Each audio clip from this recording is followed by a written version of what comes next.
স্বাধীনতার আবেগকে আরো উজ্জীবিত করার পাশাপাশি শহরকে পরিচ্ছন্ন রাখার বার্তা নিয়ে রবিবার সাবরুমে বিশেষ কর্মসূচি পালন করলো যুব মোর্চা। হর ঘর তিরঙ্গা কর্মসূচিকে সামনে রেখে সাবরুম যুব মোর্চার উদ্যোগে সাবরুম শহীদ মিনার প্রাঙ্গণে বিভিন্ন কর্মসূচির আয়োজন করা হয়।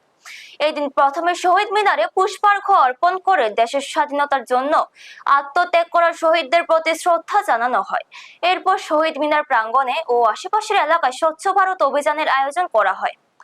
যুব মোর্চার কর্মীরা হাতে ঝাড়ু নিয়ে এলাকায় পরিষ্কার পরিচ্ছন্নতা অভিযানে অংশ নেন। কর্মসূচির মাধ্যমে একদিকে যেমন দেশের প্রতি শ্রদ্ধা ও ভালোবাসার বার্তা তুলে ধরা হয়, তেমনি অন্যদিকে সাধারণ মানুষের মধ্যে পরিচ্ছন্নতার সম্পর্কে সচেতনতা গড়ে তোলার উদ্যোগ নেওয়া হয়।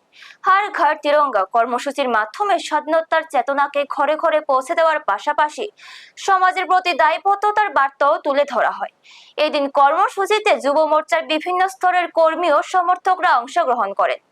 শহীদ মিনার প্রাঙ্গণে শ্রদ্ধা নিবেদন ও পরিচ্ছন্নতা অভিযানকে ঘিরে কর্মীদের মধ্যে উৎসাহ লক্ষ্য করা যায়।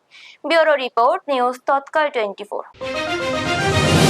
আমরা ভারতীয় জনতা যুব মোর্চার দেশব্যাপী 15 আগস্ট উপলক্ষে হর ঘর তিরঙ্গা সেই কর্মসূচিকে সামনে রেখে আজকে সাবরুমের যে শহীদ মিনারের সামনে আমরা শহীদ স্মৃতিতে আমরা এখানে পুষ্পার্ঘ্য এবং মাল্যদান করি।